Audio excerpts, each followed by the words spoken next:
Hello and welcome to another episode of a Talking Ship with Jonathan Shipley. My guest this evening is artist Ray Fromme. Hello, I'm the Ray Fromme. Thank you very much for joining me. I'm kind of branching out here. I've done a couple interviews with comedians before. I've done a couple. You're in for a treat. No, I'm just messing with you. Hey, no, it's fine. I do interviews with comedians mainly, but I've done a couple musical artists at this point, and I was like, man, I would really like to get Ray on my show because I've seen some of your art, and dude, I was really impressed. Actually, I went out to dinner with you and my ex once, and I noticed that there's a very particular theme to a lot of your artwork. You have this love for Godzilla. What gave that away? Oh yeah, no. Was it the profile picture? Was it the several pieces of artwork? So what is it that got you interested in the King of Monsters? Oh boy, it would have to have definitely started with dinosaurs. Around, I think it was 1996, 1997, give or take in that year. I was going through my major dinosaur phase because like anything dinosaurs from like obviously with Jurassic Park in 1997, that's whenever The Lost World came out. I actually love that movie to death. I don't get why people hate that movie, honestly. I think it's just that people are comparing it to the original. Yeah, newsflash, it's not going to be as good as the original. Mm. But yeah, like dinosaurs were in full swing, and the next year was obviously the infamous 1998 film, which, you know, around that time I was starting to see clips of Godzilla, and I'm like, whoa, Godzilla's like a dinosaur, but he's just gigantic. He's, Tyrannosaurus was the king of dinosaurs. That's literally what its name means, King Tyrant Lizard, or Tyrant Lizard King, sorry. And then you've got a monster that is Godzilla. Like he's like what's a king to a god. And and then somewhere in between there, I saw Dragonheart, and I was just like, okay, dragons are kind of like dinosaurs in a way. And then it really kicked off when I found out about King Ghidorah, or Ghidra, depending on whatever name you want to call him, who is a literal three-headed dragon. So it's just like, oh, this is an easy transition. And with Godzilla, I saw, I actually still have it. It's an old VHS called Hollywood Dinosaurs. Looks back on all the classic dinosaur movies, and of course it mentions Godzilla. And it showed clips of Godzilla versus Megalon where he does the infamous tail slide drop kick. I saw that, and I'm like, I want more. And Godzilla has stuck with me since.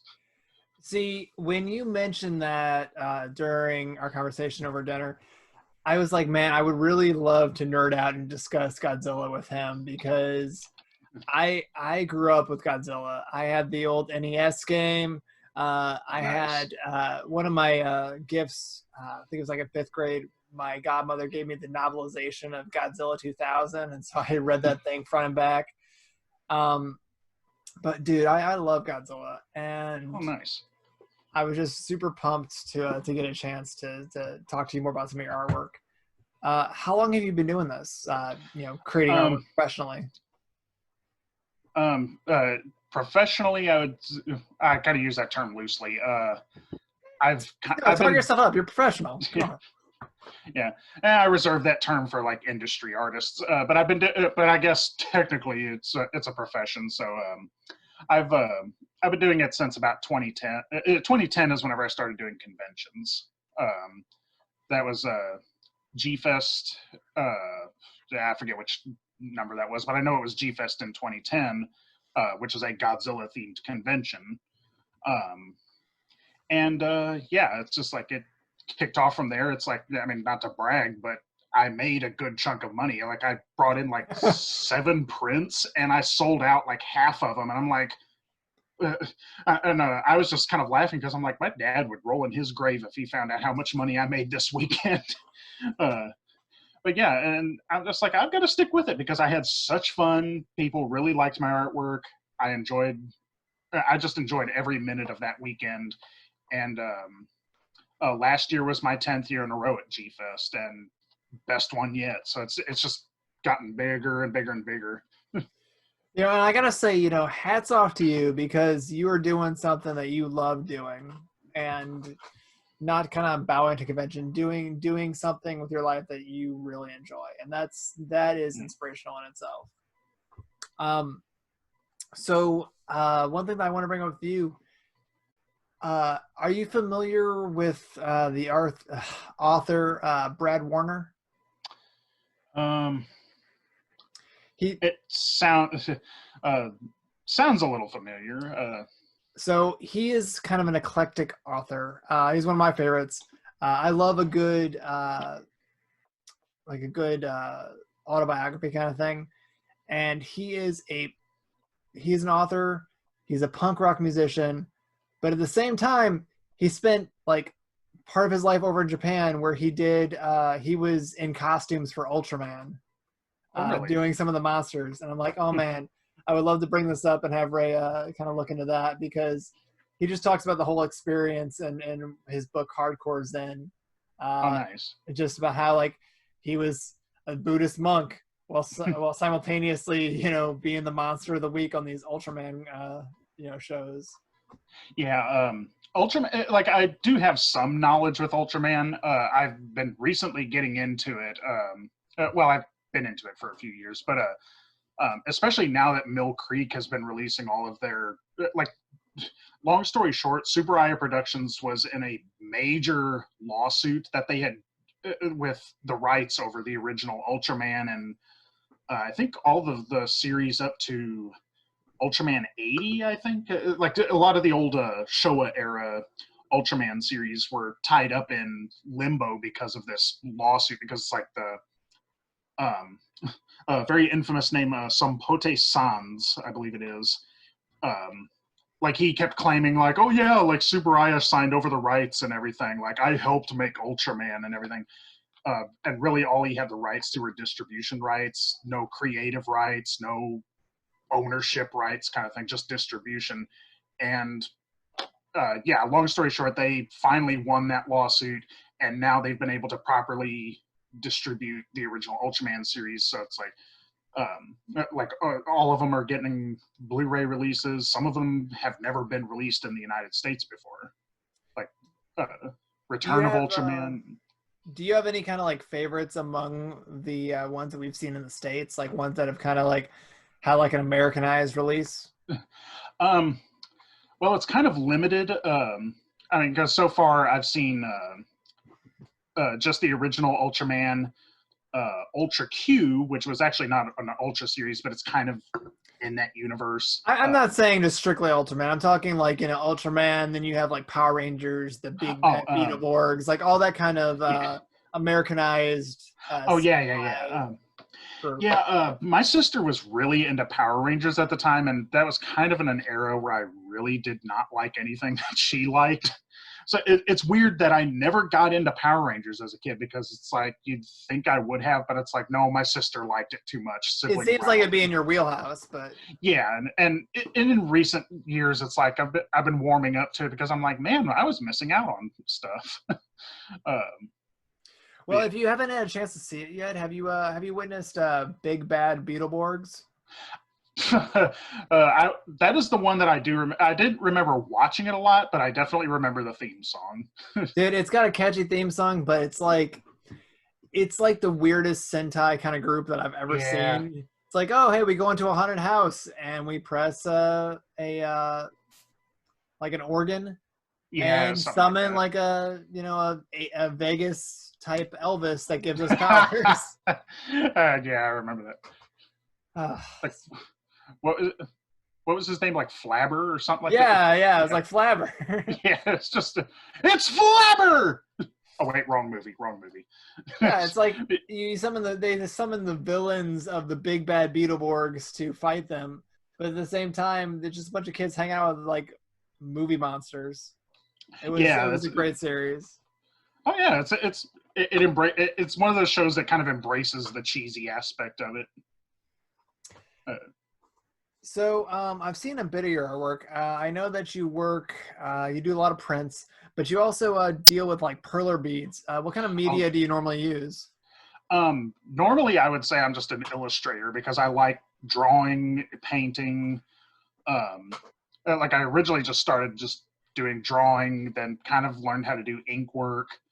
Um, then I kind of started doing perler beads because I really liked because I grew up with classic pixel art games, and then like that's what really started getting me into perler beads because I'm like, oh hey, I could actually take a character sprite and just turn it into reality and everything. So there's something interesting about that. And then I started doing painting, and so I guess if anything, multimedia artist. But yeah, like the perler beads is something that I've been really getting into full swing of because let me see if I actually have it up here. Yeah, show it up. Uh, This is a video, so people are gonna see it. yeah. I do not have it on my desk here. I had it's basically a dice block. I sort of have this one. This isn't it, but this one's made out of mini beads. I don't know if you can see it, but it's a dice block made out of perler beads. Like you can actually do 3D stuff with them. Huh. The one that I was given was just made out of the regular beads, and it was orange and white. It's probably up here under something. I think my favorite one of yours that I've seen is you had like a version of Mothra that it made out of. That's what I was going to lead into. It's just that I'm like, okay, you could do 3D stuff, and then I'm like, okay, how can I apply that to Godzilla? Because I do like designing my own sprites. You just take some grid paper and just draw it out, and then you just connect the dots with it. And with the 3D stuff, it's just you just kind of link and log it. It interlocks, and it's kind of satisfying just to hear that little pop as it goes into place. It's just because it's designed to do that, and I don't even know if Perla themselves knew about that, but they have been getting in on that recently. But I don't know too much about their history, but it's with doing the 3D stuff and everything. But yeah, it's just like I saw you could do 3D stuff with it, and then I was just like, hey, I want to design a Mothra and maybe eventually a Godzilla. And I designed a bunch of Mothras out of 3D beads, and it's just kind of crazy because it's like because there's so many different versions of Mothra, and it's just like I made this one. It's like, well, now I kind of want to make this one because of the colors. I want to make this one because the original Mothra was my first kaiju film, so of course I had to do that one. Of course. And some people have asked me if I plan on doing the Mothra from the 2019 Godzilla King of the Monsters, and eventually maybe, but I need some good references because it's like usually the toys that they've made are just the details are so tiny on it, and the wing pattern is I wouldn't say it's overly complicated, but it is a complex design, and you just Well, let me get into a very more serious question with you here. Putting Godzilla against the Megazord of the Power Rangers, who would win? That is probably one I'd say. I want to say. A part of me kind of wants to say Godzilla always wins. Like it wins in the sense that he will always manage to come back because Godzilla has never truly been defeated. Like he'll lose a battle, but he won't lose the war. He's just always going to adapt and come back stronger than ever before. He will. So if anything, it would just end in a draw. It would just kind of peter out to where like a mutual respect. They handshake. Yeah, that kind. Yeah, like I would almost see like maybe a team up because it's like I don't know, like a Rita Repulsa would bring in like a big monster to take down both or something, and then Godzilla would mutually agree to team up with the Megazord. I've seen them team up with the Teenage Mutant Ninja Turtles. Oh God, I remember that. And I was not fantasizing this team up, but I really want to see it now. Yeah, I want to see them team up with Godzilla to maybe Lord Zed and King Ghidorah have join forces, and the Power Rangers and Godzilla have to team up to take them down. I need that in my life. Because it's like King Ghidorah has actually been usually a pawn in some alien race's means of world domination. Like some people try to fantasize about like Ghidorah being his own entity, which he kind of was in the original movie, and obviously he was in Godzilla King of the Monsters. But more than anything, Ghidorah has always been some kind of pawn, and not he's just pawn in Game of Life. He's like Mongo. Yeah. So King Gimongo or something. I don't know. What's your favorite iteration of Godzilla? Like, what is your favorite among those movies? My personal favorite Godzilla would have to be the 1989 version. I actually do have one right here. There's just a little diorama figure. But it's whenever Godzilla first. I don't know if you can see on my webcam. Yeah, no, you're good. But it's got the little title there, Godzilla versus Biollante. But it's basically the scene where he's literally just walking out of a volcano, and it's really badass because of all the explosions behind him. But yeah, like that's my personal favorite. I do have to say it was a very jarring shift, because I mentioned Godzilla versus Megalon earlier, and you see like, oh, Godzilla's all kind of heroic looking. He's all kind of cartoonish in a way. The movie's a very Hanna-Barbera-esque movie. And then I saw this movie and I'm like, whoa, Godzilla's scary. like just going from like, this very lighthearted Godzilla to this very antagonistic and very animalistic monster. It's just like, whoa. And I've always loved the 89 version just for how menacing it looked. So I've recently started watching a bunch of YouTube channels, and one that I watched called Fact Fiend did a video on Godzilla recently, where they talked about how the original company was so upset with how America handled Godzilla in its theatrical release that they ended up killing off the Zilla version of Godzilla in a subsequent release really quickly. I believe you're talking about Godzilla Final Wars. Yes. Like I mentioned the 98 movie earlier, which like I'm not going to dive too deep into that, but there are things I like about that movie, but the movie was kind of spiteful, if anything, because like Dean Devlin and Roland Emmerich were all like, oh yeah, we don't want our and if anything, they were kind of borderline racist at some point, because it's like they're like, oh yeah, the Japanese, they don't know how to do stop motion animation. It's like, no, Tsuburaya knew how to do stop motion animation, he just didn't have the time or budget for it. No, honestly, I feel like that movie was kind of like, whereas artists will put up like a love letter to things they love, that was kind of like a hate letter to things they just did not like. And they shed on Ebert. They like that Ebert. Was stupid. Yeah, they're mocking Mayor Ebert throughout the entire movie. It's a weird movie. Even to kind of paraphrase what Ebert said, why not just have the monster eat us or something? But like also like Godzilla is kind of impervious to all our versions of like weaponry and whatnot. But it spends half the movie in that 98 version running away from like missiles and stuff. It's like, you could take that. Come on. Yeah, there is some merit to that, because it's like Godzilla's been impervious, and I think it was Shusuke Kaneko who some people might know. He directed the live action Death Note movie, I believe. But wait, are we talking about the Japanese one? Japanese one. I actually saw that in Japan the first time I went. Nice, dude. I will say that my experience when I went and saw it in theaters was really fucking awkward, because I went there in 2006 with a group of like people from my school, and we're in the theater buying our tickets, and there's obviously that like cultural barrier there where you're trying to like we're like, oh hey, because we saw the flyer for the Death Note movie, and I'm like, oh, it's fucking amazing, I gotta see that while I'm in Japan.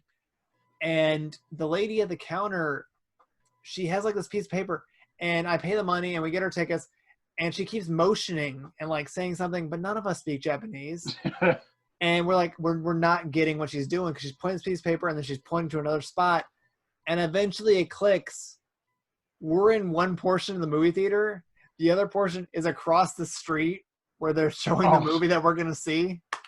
And we're like, okay, we get it. We're dumb Americans not understanding any of this. Stupid gaijin. I know, exactly. But yeah, like that's awesome.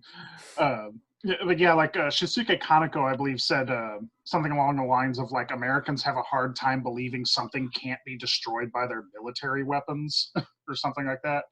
But yeah, like with the '98 Godzilla, it's like there is some merit to that. It's just kind of a shame because it was all out of spite, not out of like, oh hey, let's try something new because we love the character.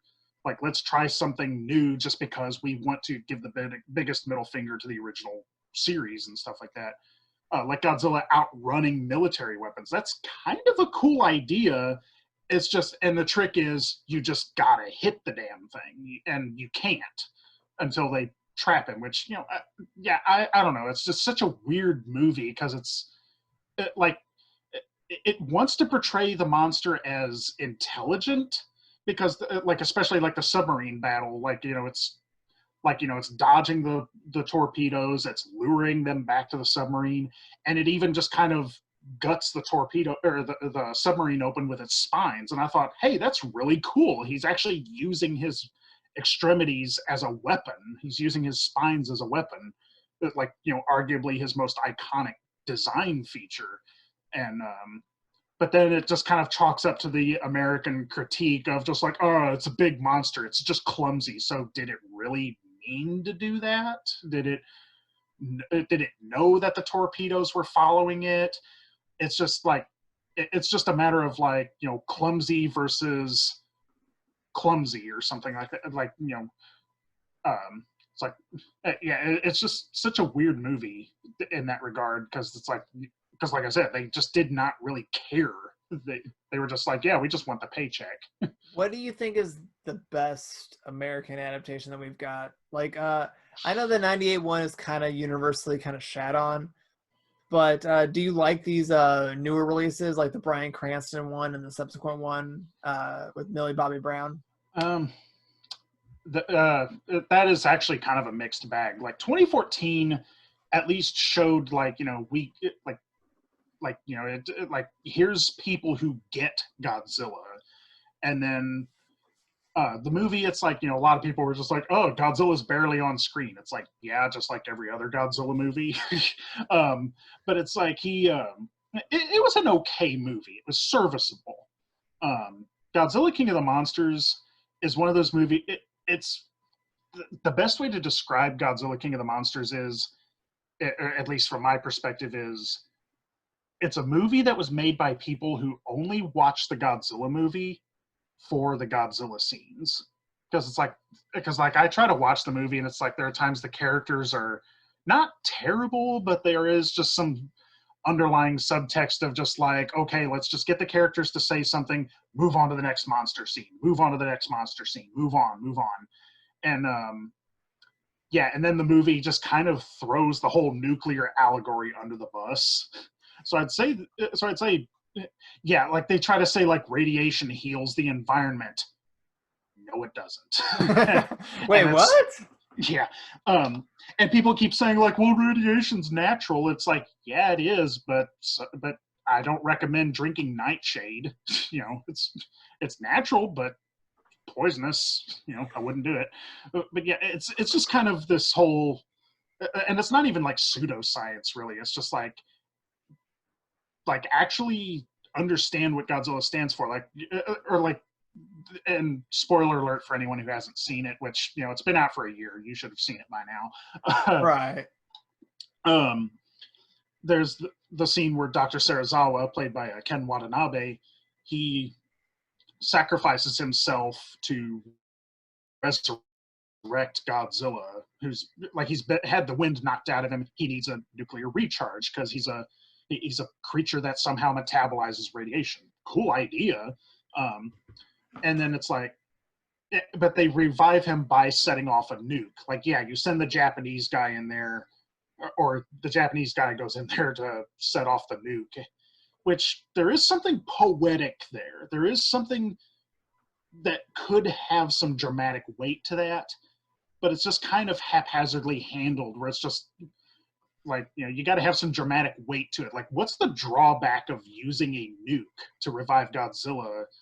Like the drawback was like, oh, someone had to sacrifice himself to do it, and it's like, yeah, so it's like you get because like Godzilla versus King Ghidorah in 1991 did that, where like that movie's kind of a mess, but it's fun to watch. Godzilla is sort of quote unquote erased from time, and now they need to go back and resurrect him. They need to actually turn him into Godzilla, and what do? They send in a nuclear sub, because King Ghidorah is just running around under the control of the Futurians. They're and but the drawback was, it's a really bad idea to do this, because one, it's a nuclear bomb, or like nuclear radiation, you know, fallout, contamination, stuff like that. Godzilla's not the good guy in that movie, and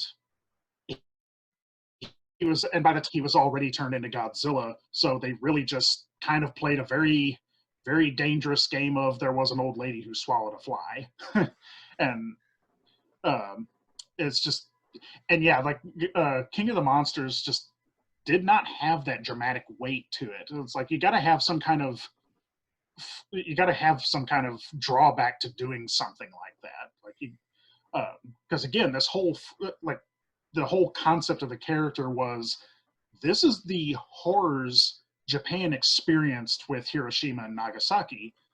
That's what Godzilla represents. And to kind of go against that by saying like, oh yeah, radiation heals the environment, or like, oh yeah, let's just go all willy-nilly and just throw a nuke at these monsters just to get them back on their feet. It's like, yeah, you got to have some kind of, you got to have that downside. It's for me, it's kind of reminiscent, and I'm gonna butcher the analogy here, so prepare. I know that there were Japanese workers that were affected by the initial Hiroshima and Nagasaki that had the radiation deformities and whatnot that came from that. I've heard stories about how, when it came to cleaning up that area, a bunch of the older people that had been previously affected by that volunteered for this to prevent younger people from having to deal with it. I kind of equate it to that kind of sacrifice, where it's that kind of knowing sacrifice, knowing that you're kind of giving yourself up for the greater good. And I don't think a lot of the more recent ones have kind of had that weight to any of these kind of sacrifices. Like, yeah, the Bryan Cranston one, kind of, but it didn't really have that weight to it. Yeah, and at least that movie kind of established the idea that, you know, nuclear weapons are not the solution to, like, oh yeah, we're going to use this nuclear bomb to destroy these monsters that feed on radiation. And it's like, yeah, it's sure. like at least the movie tried to paint nuclear weapons in a bad light. Like, which is what the original did. The original was like this, you know, big allegory for, you know, anti-nuclear war, you know, the horrors of it. And that's kind of been lost a bit through some of these subsequent ones. Yeah, and at least with like some of the older movies, it's like one thing to also consider is that they're not so much anti-nuclear, like you mentioned. They're an anti-nuclear war. Like, you know, using, like, because they're definitely not anti-science. That's the big thing about a Godzilla movie, is like, there are times they use some weapons where you think like, well, they are nuclear, or like they do have atomic energy or something like that. But if anything, they are saying, hey, there's a difference between using a weapon to destroy and using a weapon in the sense of the greater good. It's like, you know, we have to, like, we know the drawbacks. Like, we've kind of, like, you could argue that maybe they've worked around it. Like, you know, like, for example, their Maser tanks, which is like the big giant tank with a satellite dish on it, and it shoots out a bolt of lightning. It's like, it kind of gives you that idea of like, you know, we built this weapon specifically to combat monsters. We don't use this on people. like we would never use this on humanity. We would use this to fight the enemies at our doorstep. Right. And it's like, you know, or even like, or hell, look at Japan now. It's like they have nuclear power plants. So it's like they're not but again, like they're not anti-nuclear energy. It's more like they're just, don't use it for bad stuff. Don't use it for ill intentions. Drugs are bad, okay? Exactly. Yeah, and in a way, it's like, if you're going to have like, okay, yeah, here's a nuke, you know, a warhead, you know, the name implies warhead, you know, you got to have the implication that it's like, yeah, we know what we're doing here. We're using, like, you know, we're using a device meant for war for the greater good. But it's like, I don't know, it's just like the movie just kind of didn't take the time to stew on it for just a little bit and just say like, yeah, like, you got to know what we're handling. Like we got to know what we're handling here, kind of thing. So, I know that you obviously, I mean, 30 minutes in, you obviously have a love for Godzilla. Are there any other kind of fandoms or series that inspire you for your artwork?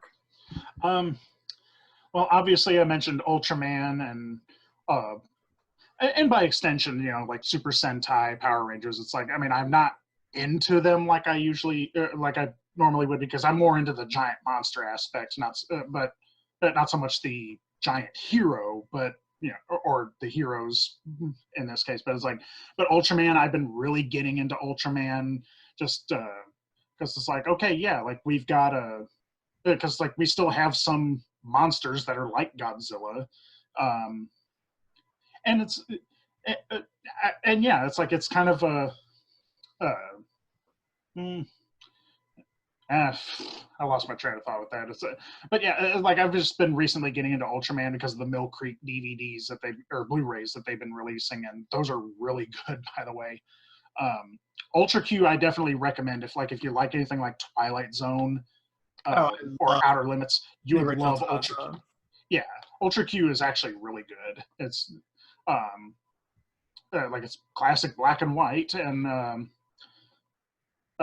it's very like some of it can range from it's a really cool idea because it's kind of almost an inspiration for like the X-Files in a way, because like you've got these characters who are just kind of run into these strange happenings and stuff like that, and you say it's similar to Twilight Zone. When I think of that, I think Twilight Zone, I think Tales from the Crypt, I'm thinking like an anthology type series. Yeah, it's definitely an anthology. And I think of episodes that have like a big kind of twist, kind of gut punch at the end. It kind of does that here and there. Like, you know, sometimes it could be just a straightforward giant monster story. Some of it could be comedic. Some of it could be dramatic. So it's like, you know, like any good science fiction, it's all like, you know, it's telling it's very articulate in what it can be, but it always has some kind of underlying meaning to it, or it has some big twist at the end. Like one of my favorite episodes is the I think it's episode 3, The Gift from Mars, or The Gift from Outer Space. I guess it works either way. The monster Namagon. It's a giant slug. How it's you know, big spoiler here, but how the monster is defeated, it falls into the ocean and the salt water kills it. And then a second one appears, and the episode just kind of ends like, thankfully we have salt water. Thankfully there's plenty of salt water on our Earth, so let's just be thankful for what we have, kind of thing. And then it just kind of just abruptly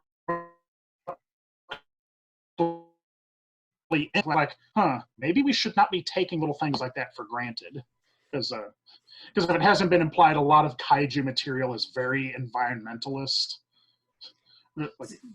You mentioned like getting greater meaning out of these like old-timey like anthology series. One of the ones that had the biggest effect on me that I absolutely love. I love the original Twilight Zone. Oh yeah. And my favorite episode for it, the one that I kind of constantly go back to, there's an episode. It's like, I think it's the very first one of the series. It's called Walking Distance. And it's about like a man who is on a trip and his car breaks down and he ends up right outside his old hometown. And he decides to kind of like walk in and, just reminisce. And it turns out that he's walking into a version of his hometown that is the same year as his childhood. So it's like, it's exactly like it was when he was 8 years old. And he's just so blown into this kind of like a nostalgia for it. And he ends up bumping into like his old 8-year-old self and like causes his 8-year-old self to break his arm, which happened when he was a kid. And he bumps into his dad who recognizes him as his son eventually, like after talking to him. And he's like, this isn't your time. You're not supposed to be here. You need to move on. And it's like this big kind of feeling of like, yes, the past is this great thing, but don't dwell on it. Live your life and go forward from it. And it's one of those ones that like it really hits home for me. Yeah, that's a really good. That kind of hits home for me, and I haven't even seen that episode. But yeah, like that. That's essentially kind of that surreal nature of just kind of that one thing where it's just like it kind of catches you, and you're like, yeah, like it kind of gets you thinking. It's like that's kind of what Ultra Q does in some cases. Where it's just like kind of like the episode that I described, where it's just one of those where it just kind of makes you stop and think. Oh God, this one I just remembered. I found it on YouTube, but it's called Neo Ultra Q, where it's kind of a remake continuation. This was such a good episode. It had some very heartwarming moments. But there's this monster called Brethren. He's like a human-sized monster, and like I said, Ultra Q could range from somewhat comedic to dramatic, and this one kind of encompasses it all. The monster is called Brethren, and he kind of looks like a monster with dryer lint for scales and everything, because he's a dry cleaner. That's his profession. He's a dry cleaner. And did he originate as human, or is it he's always been a monster? Yeah, it's just a monster that shows up, and people are like, "Oh, cool, it's Brethren. Hey, how you doing?" Like people wave to him on the street, he waves back and everything. So it's like, yeah, he's a member of society because he's not doing anything wrong. He's just doing an honest work as a dry cleaner. And there's this old grouchy man that comes in, like his wife had recently passed away, and like this was his favorite shirt or something that she liked, or like this was her favorite shirt to see him in or something like that. And he asked to get it clean. He's like, "Are you really as good as you say you are?" And Brother's just like, gurgle, gurgle, groan, grumble. Like he can't speak English, but he kind of implies that he's speaking language and everything. And he cleans it up. Some boys accidentally spill some like juice or something on it.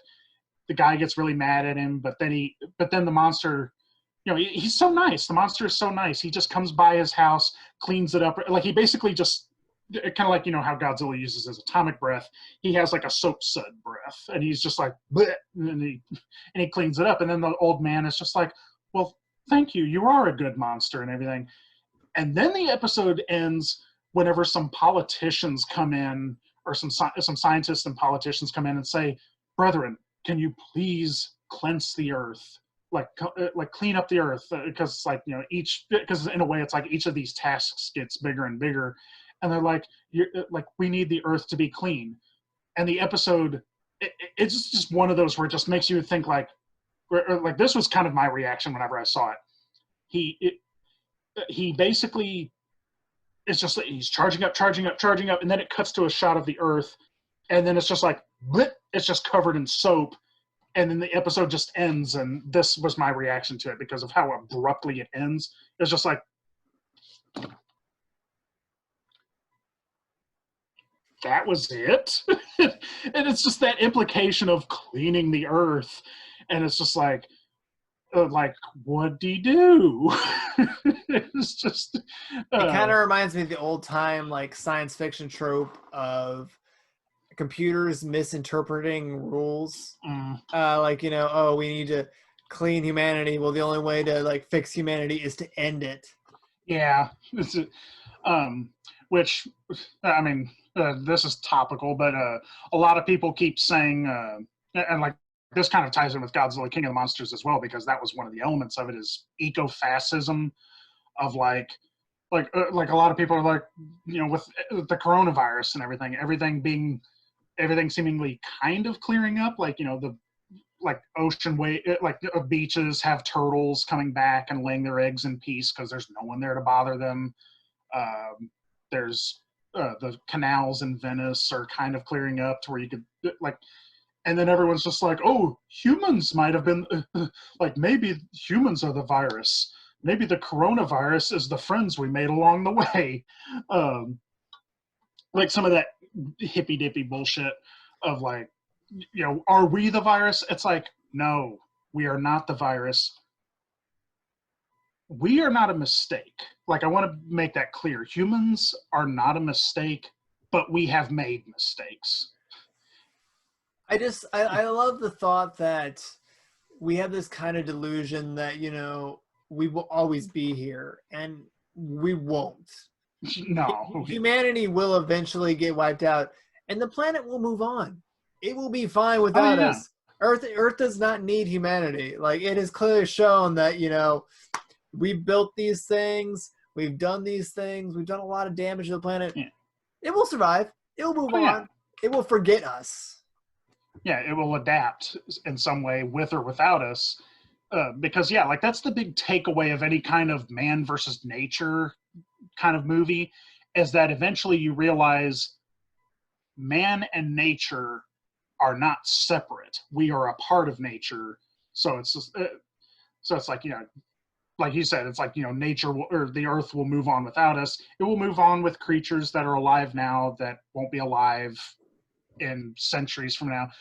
Hell, just look at dinosaurs. It's like they were the dominant species for millions of years, and then an asteroid comes along and just completely throws a wrench into things. It's like, something could come along, and I won't say the coronavirus will do that. But no. I don't know if you've seen this, but it's one of my favorite old George Carlin bits. Oh God, I love George Carlin. He's got this old bit where he's like, hey, maybe the earth created us for a reason. Maybe that reason is creating plastic. The earth can't create plastic on its own. Maybe it wants us. And once it gets enough of us, we'll just move away, and the earth will have its plastic and it'll move on. God, I love George Carlin. I love his bit. He's got an old-timey bit about how he feels like when he dies, his soul is going to be like a Frisbee tossed on his neighbor's roof. That is such him. And when I get old, I won't have to worry about dying. I'll pass away, or I'll expire like a magazine coupon. Speaking of George Carlin, you mentioned like what other fandoms I'm into. I'm just going to say it. I love Thomas the Tank Engine, unironically. Hey, it's funny you mentioned that. It's really topical. I was sitting with my fiance last night, and we were listening to music mashups, like, different songs put together. And Sweet Jesus is so many of them mashed up with Thomas the Tank Engine's theme song. Yeah. Like I know Thomas has kind of become a meme in recent years, but like my personal favorite is that one where it's the picture of Thomas making the angry face. And the only reason I find it as funny as it is because, one, I loved the show as a kid, and two, it's really funny if you read it in Ringo Starr's voice. Thomas had never seen such bullshit before. It's just, to me, that just tickles me pink, just because, like, I love it whenever you see like a innocent kid's story mashed up with some swear words like that. I love the blurring of like something that is really dark and scary mixed up with something super innocent. That's why I love it when the modding community takes a video game and they just kind of have at it. Like I think I saw like there was a mod of like the Resident Evil 2 remake. It's like whenever I think it's like, I'm not familiar with it. Like, it's whenever the tyrant first appears and he just one-handed just throws this debris out of his way, and like someone actually did that with Thomas, and it's just, and then as soon as he appears, it plays the Thomas theme. So that's Mr. X. He is a tyrant, And there's a mechanic in the game wherever you are, you can hear his kind of footsteps, and you can kind of gauge where he is to you, like the distance from you, based on how loud it is and the sound it's making. If you have that mod on, you can hear the Thomas the Tank engine theme song kind of like start queuing up, and you can hear how loud it is based on how far it is. So like if you're just kind of like hiding in a room, you're dun, dun, dun, dun, dun, dun, dun, and you're like, oh shit. Yeah, I love that. There's one they did of Skyrim where they replaced all the dragons with Thomas the Tank Engine. Oh God! And they just replay the intro where you're like about to face your execution, and the big tank engine just lands on this castle and goes, hoo, hoo, and spews fire. It's great. I love the internet. I love it. But yeah, like I grew up watching, like, you know, Thomas the Tank Engine, Shining Time Station. I was really like, it's weird because I was really into trains as a kid, and I still am. There's just like, I've tried to shake it, can't.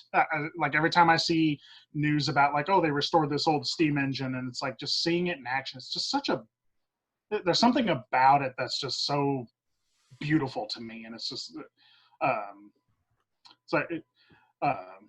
It's kind of funny because some of the names that they would come up with, some of these old engines, it's like Union Pacific themselves did this a couple of I want to say it was, yeah, that was only last year they just got that thing running. I think it was their old Big Boy locomotive. That was the name of it, Big Boy. and it kind of has like a very mecha Sentai-esque origin story, because whenever they built it, it obviously operated out west, like, you know, in Utah, Wyoming, Nebraska, just, you know, generally the western United States, and they were going to call it the Wasatch type after the Wasatch Mountain Range, and they were like, Big Boy. Yeah, and then and that's pretty much what happened. A machinist at the shop in Schenectady, New York, where they were built, just went up to it, wrote on the front of the smoke box, Big Boy, and then Union Pacific was just like, well, yeah, why not? And then that's what they wrote down on the paper, was like, yeah, this is the Big Boy locomotive. And in a way, it is kind of funny too, because you look at it and it, like, obviously, you know, you see the Thomas characters with their different facial expressions. This one kind of does have a face on it. It's got a handrail across the front, and it kind of gives it a very stoic, very neutral face. Like, yeah, you just look at it and it's just like, it's befitting of what's called it's arguably the largest steam locomotive in the world. And seeing it in person, I'll take their word for it. But it just kind of has a very Optimus Prime-ish look to it. It's just a very stoic, I'm a big engine. It's a very neutral expression. I'm not really typically in awe of like trains. I don't have that kind of fascination that you do. But I remember riding the bullet train and just being like, holy crap, this is kind of beautiful in a way. Oh God, yeah. It's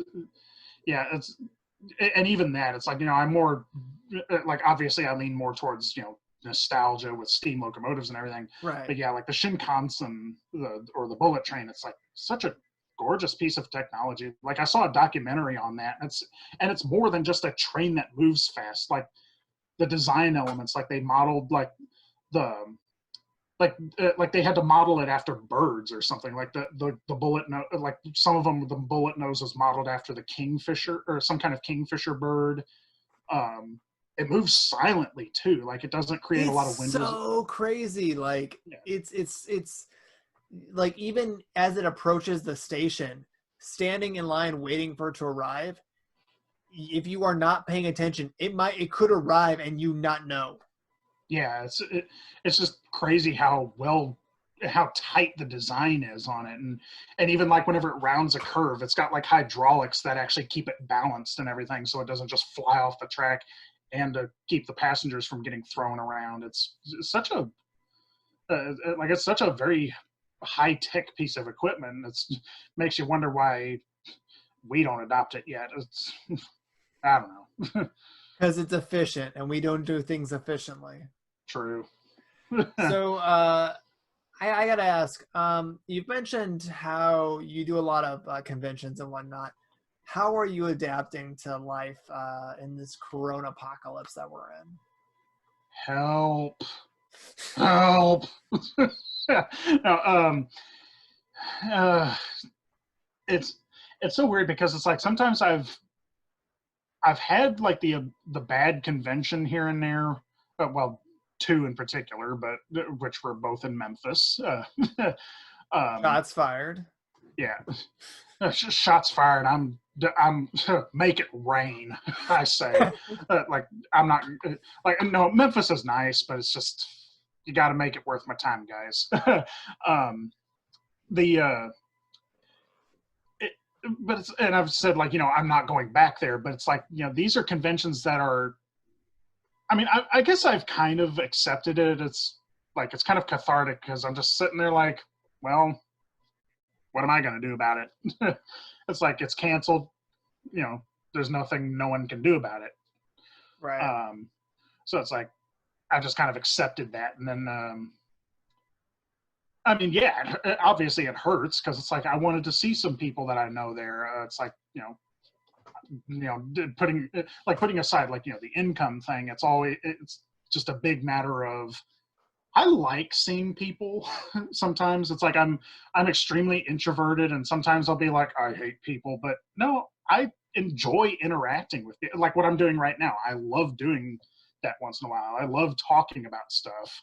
It's just who's just willing to not plug their ears up and actually sit and listen to me ramble. I feel you. That's kind of why I started this in the first place. I am a new comedian in the St. Louis area, and I have had I've had some really good experiences with this so far, but I love reaching out to other comedians. I love reaching out to other artists, and I like hearing their stories, especially in a time like this where we're all so isolated. Getting a chance to just kind of briefly connect with someone who maybe halfway across the country, but just see how other people are responding. Yeah, and especially like with me with art, it's like I'm just I find myself very terrible with words. Like I've always been a shy person. You've been really great so far. Yeah, just give it a few more minutes. But with art, I feel like I've been able to communicate in some way because it is a form of communication in some way. Like if you want to get philosophical with it, but it's like it's been one way I've been able to communicate and just like seeing the reactions that some people would have to seeing this artwork. Because like there are times. Like the first time I actually went to a convention besides G-Fest was in 2015, and I could not tell you how many people, like I could see it in their eyes because there's usually always that person that tries to be nice, like, oh, I don't have any money, which really translates to I don't really care about your artwork enough to buy it. But sometimes, but it's like, but then there are times where people, you could just see it in their eyes where they're just like, why did I not bring enough money? And I had that entire weekend at Arkansas Anime Festival in 2015. I mean, I made good with it and everything, but it's just like there were so many people who were just completely caught off guard that there was someone who did Godzilla art there. And I think that especially, I will say that much because of the newer movies and everything, Godzilla is kind of becoming a bit more less stigmatized because whenever I was growing up, people always said like, "Oh, you like those cheesy movies with the," and then it's whatever with the guy in the rubber suit. And I'm like, Jabba the Hutt was a guy in a rubber suit. It was 3 guys in a rubber suit. So, see, I don't want to disclose too much here, but that's part of the reason why I really wanted to interview you for today. You had mentioned a while back how this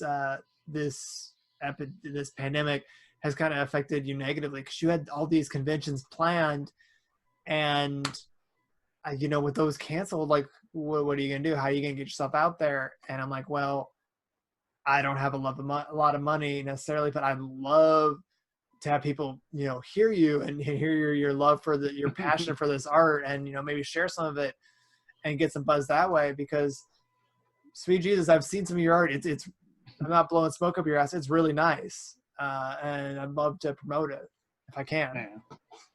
And I definitely thank you for having me on here, because it's like, any way that can, this is the one time I will actually accept the exposure as payment. But like, I've got 2 stores out there online right now. I mean, I have a bunch of galleries online, which I'll mention here in a sec, but right now, but Public has been very, very good to me, because it's one way I've actually been able to. I'm actually wearing one of my shirts right now. This is Spidor from Beast Wars. I used to wake up every morning before school and watch Beast Wars. Just, I was always late to school. Yeah, like I've actually got the toy of him right there. He's a Froggo. But yeah, like I actually like TeePublic shirts enough that this one is actually really comfortable, and I'm not saying that to suck up and say like buy my shit and everything. It's like, no, it's a legitimately comfy shirt. I wouldn't be wearing it if I even have this motto: I will not sell it if I would not buy it myself. Like if I get a print made and it's just got like a big splotch across it, I would just be like, oh God, no, I'm not selling this. I don't want to like, blow smoke up your ass or agree with you, just to agree with you. But I had a previous podcast before this. We did a bad movie podcast called At Least You Tried. And I got approached on a couple occasions about doing a sponsorship. Like, oh, hey, do promote this product before your show. And it's like, I wouldn't buy that product myself. I'm not going to use it as, a couple extra bucks to promote it. Like, yeah. And dude, it gets really fucking shady. Like, if somebody approaches you, they're like, hey, we'll pay you like $50 an episode to do this if you read this script about how much you love our product. And it's like, but I don't. Yeah. It's just, and that's another thing too. Like, like talking about like the stigmas attached, like I mentioned, the stigmas attached to Godzilla. Well, stigmas attached to art. Like, what's the difference between a sellout and someone who's actually just trying to make a living? As far as an artist, selling out is going against your standards. For me, I don't draw pornography. It's not. I mean, I don't hate it. Like just to get that out there. It's like, I don't hate the idea of pornography. It's just, that's not what I do.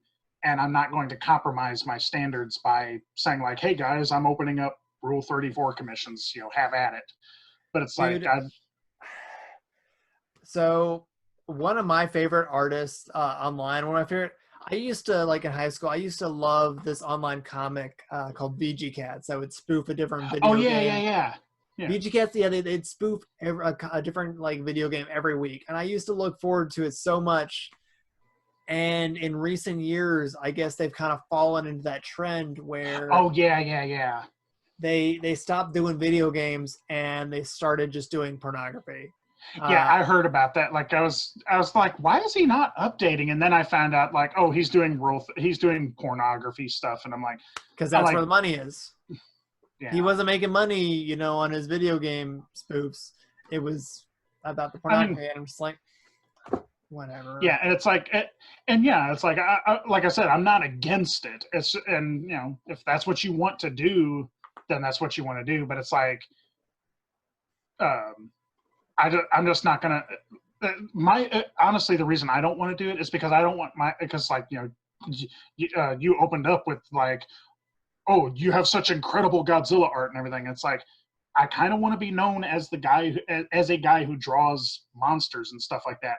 I don't want to be someone who's just like, oh, here's another guy who just draws tits and ass. It's like, I don't want to do that. I don't want to be known for that. You could, but that just kind of takes away from your art. Like, you don't want to dirty your portfolio just for the sake of making a buck. And I really respect that. And I guess I should mention it, because I actually mentioned this whenever I did a live stream with a friend of mine who's another incredible artist. They like, especially with body positivity and everything, like that's something I definitely try to advocate usually in my spare time, is just like, hey, body positivity, we're all different. We're all not perfect. But like drawing nude art and everything, like there's a difference between nude and sexual. Like just because it's nude art does not make it sexual. Like you could say, or like whenever I took a class in college, I think this was around 2011, 2012, the class drew nude, like it was the first time I had ever drawn a nude model before. Like we actually had a person come in, both a man and a woman on separate occasions, come in and pose nude for us. There was honestly something so fascinating about that. Like just the idea of my hand moving across the paper and just kind of having to replicate this person's shape. It's like no human being is like as smooth as a Barbie doll. It's like, I can't even say flaw, just every single crease and crevice in their skin and everything. It's just like, there's something fascinating about that, but it's not sexual. See, I got to experience something similar to that.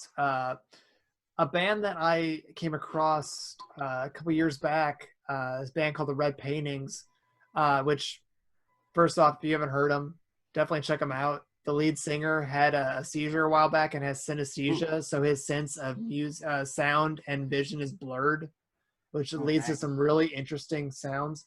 But one of the things that I love about them is during their show, they have local artists come up and paint or like do sketches. And occasionally they will come up and they will have the painters paint nude models. I mean, obviously they will cover them up slightly so they can meet standard rules. Well, yeah. But it's so interesting to have that mixture of somebody painting like a nude model while music is being played in the background. It's like mesmerizing in a way. Yeah. And it's not like, oh, hey, we're hiring like, really attractive, nude models. We're hiring fans of the show to come up and be part of it, regardless of what they look like. Because humans are not models. We're not all, beautiful, like, and that's giant pecs, Yeah, and that's always something that, and I definitely want to mention, it's like, like the woman that came in, like she was kind of on the heavier side, but there's nothing wrong with that. If anything, that's actually a really good way to look at the human body, is just because it's like there is something very artistic about the human body. Just there's something about it that's just so fascinating to me. But again, not in a sexual way. And it's just, and yeah, like with and like we both said, it's like, the human body is not perfect, like, not Barbie doll or model perfect, but it's like, that's kind of the one, like, that's something that, some people never really get taught when it comes to, or like even with like facial expressions. It's like, you always, like the model always, and I get it. It's like the model always has to have like a stoic face, but because, it's got to be relaxed and everything. They can't hold a smile for 30 minutes. Right. But yeah, but like whenever you can actually draw a person, but it's like, it's just kind of weird that, I don't know where I'm going with this. So my mind does that sometimes. It's too much dirty thoughts. But yeah, it's with drawing nude models and everything. I just to kind of break the stigma, is like, nudity is not sexual, and it's yeah. I guess that's pretty much where I was going with it. It doesn't have to inherently be. I mean, it's everyone. We all come into this life nude. We all shower nude. We all experience nudity. It doesn't need to be necessarily a sexual thing. Yeah. And awkward silence. It doesn't need to be awkward. No, I'm just kidding. But yeah, like like going back to the whole standards thing, it's like, yeah, like you mentioned, like the whole sponsorship thing, that like that's another sellout thing. It's like you're endorsing a product you wouldn't normally endorse. I found out recently, and it's by that same channel I was talking about, Fact Fiend. They talk about different things, and he's got this ongoing segment that he does about how not to do your business. where you think people would learn, but he's made several videos where he just fully talks about different people that have come forward asking for promotions. And one of the ones that you hear, I don't know if you watch a lot of YouTube, but there's a lot of people that get endorsed by this like mobile game, Raid Shadow Legends. Yeah. I watch enough Markiplier, I get all the freaking ads. Apparently, Raid gives them a straight script of what they need to say and offers them like 10,000 to like 20-something thousand for each plug. And it's like, holy crap. Like, no one really fully endorses this.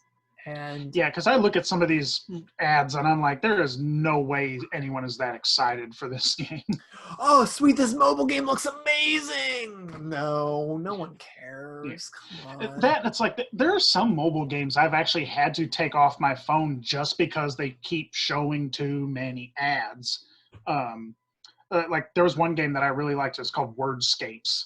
I love Wordscapes, but yeah. It's a fun game, but after a while, it just started losing its challenge. It's like, give me 8-letter words now. It's like it just got to 7 and then quit. And it's like, come on, give me 8-letter words. I liked it because you could play it without having to be connected to Wi-Fi. Yeah. It's one of the few games that when I was on a plane, I could play it. Yeah.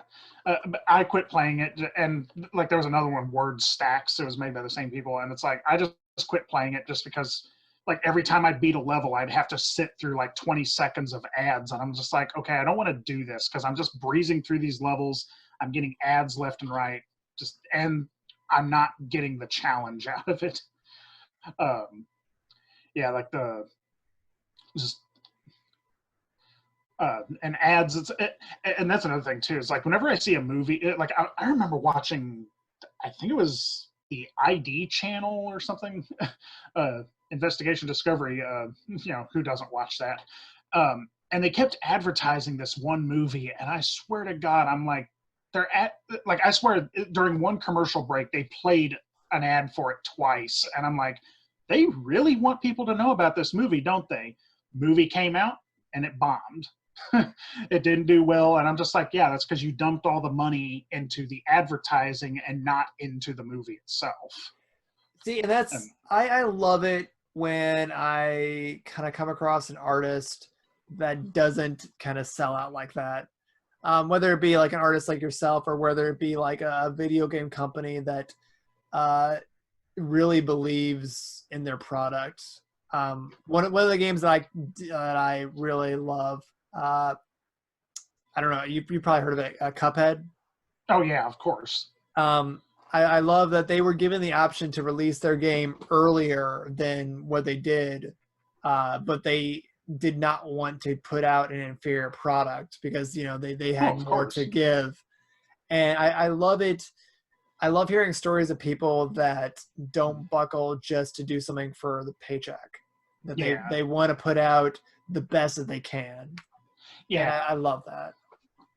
Yeah, and that is one thing I definitely love because it's like, as someone who draws and likes cartoons a lot, and there was a time I wanted to go into animation, but I discovered I don't have the patience for it. But it's like but seeing like how well it was animated and everything, I think one of the big drawbacks is that it's a little too bullet hell-ish because I want to see, because a game like that, I want to just stop and relax every now and then and just admire what's going on. But it's just like, I've seen some of the like Markiplier, whenever he does a let's play of it, and I'm just like, yeah, what the hell is going on? Just hold down the shift key or whatever the shoot button is. It's brutal. Yeah, it's a little too brutal for my taste.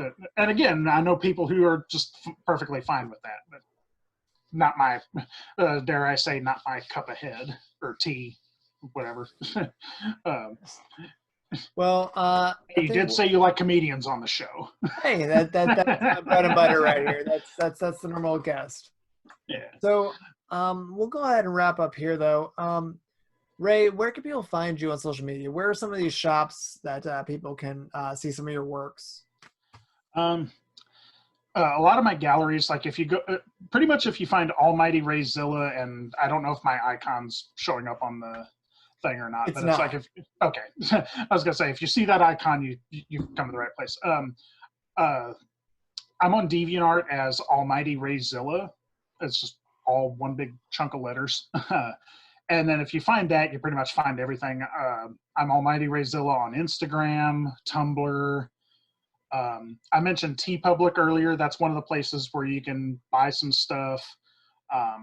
And Store Envy is the big store where you can actually buy a lot of my original artwork. I do have some prints and stuff on there. Ray, I don't mean to cut you off. Can you repeat that one more time? It kind of cut out.